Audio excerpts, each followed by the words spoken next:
My girlfriend let her friends make a fool out of me, and I've had enough. Let's call my girlfriend Sonia. Last weekend, she went to brunch with her friends. She asked if I could pick her up afterward, and I agreed. Later, she texted and asked if I wanted to join them for a drink before leaving. I said I didn't want to intrude or get in the way, but she insisted it was fine, so I agreed. When I arrived, no one talked to me. I tried to join the conversation, but I was ignored. The one drink before leaving started turning into several. Sonia hugged me but didn't look at me or talk to me. I felt out of place, so I excused myself, saying I had urgent matters to attend to, and left. I sent her a quick text saying I felt like an outsider and that I'd pick her up later. She immediately called, insisting I was overthinking it and urging me to come back. I ended up returning, and at first things seemed to improve. People started paying attention to me and the awkwardness seemed to fade. I even started enjoying the conversation until I came back from the bathroom. Right away, her friends started talking, and one of them told me to step aside until they finished their conversation. I was stunned and looked at Sonia, but she looked away. I felt awful, like a kid sent to sit in the corner, but I didn't want to make a scene, so I got up to leave. Then Sonia said, No, just don't listen right now." I was completely confused, sat back down, and pulled out my phone. Obviously, I couldn't help but overhear. They were discussing my girlfriend's ex-boyfriend, who disappeared abroad, and no one knows where he's been for 2 years. Sonia gets strange calls from different numbers every couple of months. This was news to me, and when I heard about the calls from her ex, I immediately left for the bar. I didn't want to make a scene, but discussing something like that in front of me, not holding my hand, not checking if I was okay listening to talk about her ex, not even looking at me. It was extremely humiliating and disrespectful. 40 minutes passed while I sat at the bar. She texted, "Sorry, 20 minutes," but it took another 20 minutes to finish the conversation. I was just eating and drinking when she came over to apologize. I told her it wasn't okay, that I was hurt and angry, and that if the situation were reversed, she'd be furious, which she agreed with. We argued a bit at the bar and then headed home. On the way home, she was extremely defensive. She apologized, then got mad at me for not saying everything was fine. She admitted her mistake, but didn't know what else to do. She accused me of walking away from the conversation. Sonia got even angrier, so I dropped her off at home, said goodbye, and left. The next day, she apologized profusely, saying she acted terribly as a girlfriend. She had no idea why she didn't change the topic, didn't look at me, and why it took her a whole 40 minutes to realize how awful her behavior was, inviting her boyfriend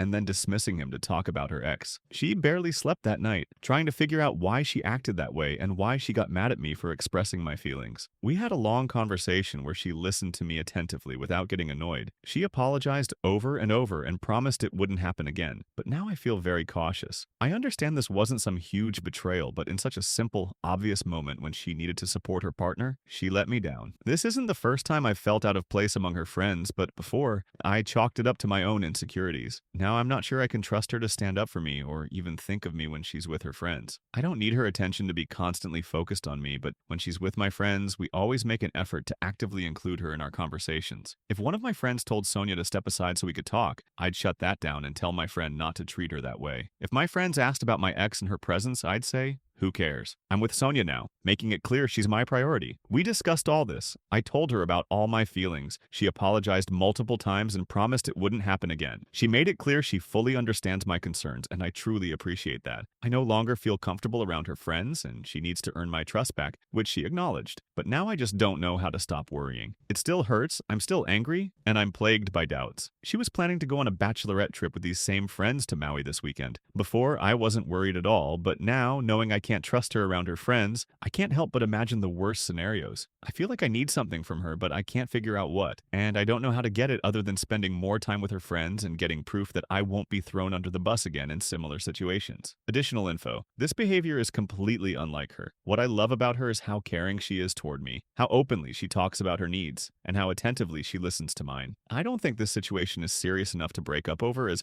99% of the time, she makes me very happy. But I just don't understand where this came from, and it makes me wonder if it was a fluke or a glimpse of her true nature. She said she fully realizes how terribly she acted, and she was very open and sincere in her apologies, but I'm still confused. Still, she assured me that if something like this happens again, she'll stop the conversation immediately. And yes, the calls were indeed from her ex. Sorry if I wasn't clear earlier. I wasn't paying close attention to their conversation, and was just trying to convey my impressions. One of her friends was friends with her ex before Sonia met him, and she was the one who brought up the topic. Trying to dig into some details. None of his friends know where he is or what happened to him. And that wasn't the reason for their breakup. Sonia left him, and he disappeared afterward. She insists she's 100% over him, but they were together for almost 10 years and were even engaged. It's understandable that when someone who was part of your life for so long disappears under such strange circumstances, it's a bit unsettling.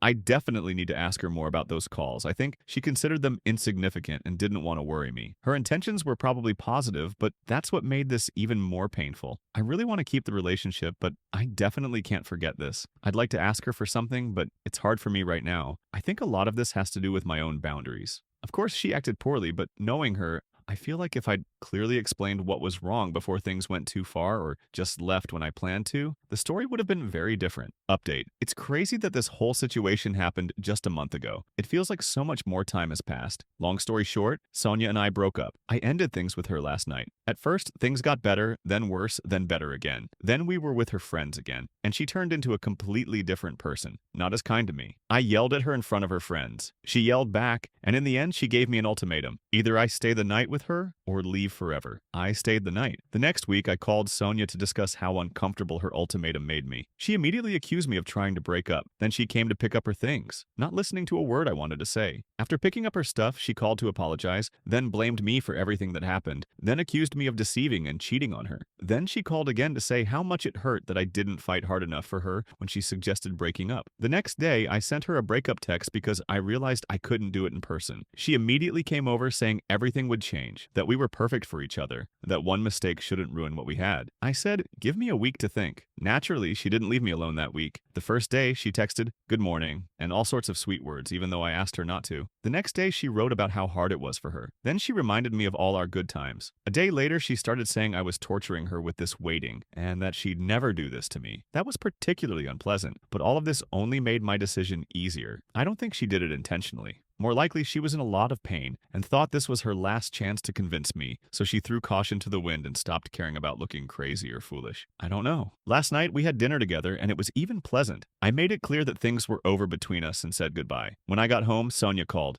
begging me to come back, saying she was afraid to be alone, that we were perfect for each other, that she loved me and didn't want to break up. After about 30 minutes of both of us crying on the phone, though I should have ended the call 25 minutes earlier, I said goodbye and hung up. Then I turned off my phone. In the morning, I woke up to 3 voicemails and 10 texts where she wrote about how bad she felt, thanked me for our time together, asked if she could come over, and assured me she'd always love me. The last thing she wrote was a very rational, sincere apology where she said she wouldn't contact me anymore, that she'd always love me, that she was so sorry for hurting me, and that she never meant to. I know my previous post sparked a lot of negativity toward her, and rereading it all, I fully understand how manipulative and unstable she was. But it's so hard because her mood would change in an instant. Sometimes everything was wonderful, and I felt calm and safe, and then, bam, I'm on edge again. Like a skyscraper-high wall went up, and we're already fighting. When she leaves a voicemail with that kind side of her, my heart just melts until I remember her other side, which isn't hard because now I have plenty of real evidence in the form of her texts and voicemails. It's even harder because at that dinner, we both acknowledged that the problems usually arose when she was with her friends. And deep down, I feel like this could have been fixed rationally. I know you'd have to be a complete masochist and idiot to stay in a relationship like this, but my heart feels like I threw away something incredible, like this was the relationship, that love is worth fighting for, that after all the fights we could have become stronger, more whole, and turned into an amazing couple. But as I said, I know that's not true. It's just so hard not to let my thoughts go in that direction. And of course, it doesn't help that she often said, I overthink things and should listen to my heart. Like most breakup updates, I'm not entirely sure what I'm looking for right now. I did the right thing, but it doesn't feel right at all right now. So before we move on to the next story, I suggest we write in the comments whether you agree with the author that he ultimately did the right thing. Personally, I think he absolutely did the right thing because in relationships like this, it's usually the case that things seem good, then bad, then good again. And that makes it hard to let go of the partner. But that's exactly what you need to do in toxic relationships like this to prevent things from snowballing and getting worse. On to the next. My shy girlfriend who hates social media had a secret 8-year-old forum account where she bullies people daily. I'm 35, My girlfriend is 37. Today, I came home from work and noticed my girlfriend sitting at the table with headphones on, quietly chuckling. I assumed she was watching a movie and didn't think much of it. A bit later, I checked in to ask what she wanted for dinner and was surprised to see she was on a forum. This shocked me because she's always been against social media. Still, I was happy for her, thinking she was trying something new, especially since she has agoraphobia, fear of crowded places, and rarely leaves the house without me. I caught a glimpse of her username and decided to look up what she was posting later. Yes, I know it was a breach of privacy, but I was just stunned that her account was 8 years old, meaning she created it a couple of years before we even started dating. What shocked me even more was what she was writing. Incredible aggression and hatred toward completely random people for no reason at all. These weren't just occasional comments. Her entire account was dedicated to bullying others. Moreover, based on her comments, she clearly took pride in it. One recent example, she spent an entire day mocking someone. And it doesn't stop there. She makes up stories, ridicules people for their weight, and mocks people with disabilities. The last one hit especially hard because she knows I have autism, yet she claims anyone who suggests she needs help is just projecting their own issues onto her. Sometimes I'd come home from work and see her in a terrible mood, but she never explained why. Looking through her comment history, I noticed her bad moods almost always coincided with days when her comments were heavily downvoted. She even lies about her appearance to hurt others more. It's just disgusting. How do you even approach a conversation like this? It all seems completely abnormal and repulsive, and I don't want her to panic or throw a fit. What do I even do now? Comments. This is who you're dating. This is how she behaves when there are no consequences for her actions. She's clearly not a good person. What do you think about a partner who secretly enjoys bullying others and finds it fun? The fact that her mood and entire day can be ruined by downvotes on a forum is concerning. It's extremely unhealthy. If someone needs to vent on strangers online to boost their self-esteem, they urgently need therapy. It's especially odd since she's a troll. If my comment gets downvoted when I share something personal, I might feel bad for a couple of seconds, but I can always delete it or just let it go. If I post something controversial, why should I care about downvotes? So she enjoys deliberately provoking people but gets upset by their reactions? That's very strange. Create a fake account and get her to bully you, then sit down at dinner and cry about the mean troll who ruined your self-esteem. Agoraphobia implies a fear of social situations, humiliation, etc., yet she's cruelly bullying others online, which clearly harms their anxiety and mental health. She's just a terrible person, and I'd advise you to end this relationship as soon as possible. It's creepy that she kept this secret for so long. It's also strange that she's capable of being cruel to complete strangers and takes pleasure in humiliating others, and you had no idea. It seems like she has some serious unresolved psychological issues. Update. I received a ton of messages from people asking, was my post about them? If you thought that, it's time to address your own terrible behavior. Last night, I spent about an hour thoroughly reviewing her profile and saving the most disgusting things she wrote. I decided to confront her about it. At first, I considered asking a mutual friend to come over so we could talk together, but then I decided I didn't want to humiliate her. Instead, I turned on the voice recorder on my phone and put it in my pocket in case she later tried to accuse me of something. I waited until after lunch and asked her to stay for a minute. I turned on the recorder and showed her the screenshots on my tablet. Her face literally froze. She left the room after a few seconds of looking at them. I thought about following her, but decided against it and waited. After a while, she came back and just said, "Sorry." I asked, "What are you apologizing to me for?" She replied, "I don't know." I asked, "Why did you do it?" Again, she said, "I don't know." I showed her one of the screenshots where she claimed my friends liked how I behave online and asked if her friends knew about this. She said, "No, just me." I told her I couldn't understand why anyone would dedicate so much time to this. She said, "At first it was just a way to blow off steam, but then it felt good because people agreed with me. It probably became part of my daily routine." After talking more, I directly told her how much it hurt to see her attacks on people with mental health issues. She just responded, "I doubt they even had any issues. They were just pretending to be victims because they were losing an argument." I packed my things and am moving to a friend's place. I'm going to block the form through the internet provider and asked her not to contact me for a few days while I figure out what to do next. I also asked her to start looking for her own place since I can't stay at my friend's for too long, and I want to take a break from the relationship. Honestly, I don't know if I'll ever want to see her again. I thought about asking her to apologize to everyone she hurt, but now I realize her apologies wouldn't be sincere. Comments. The fact that you had to record the conversation on your phone says a lot about how unhealthy your relationship is, even without her online trolling.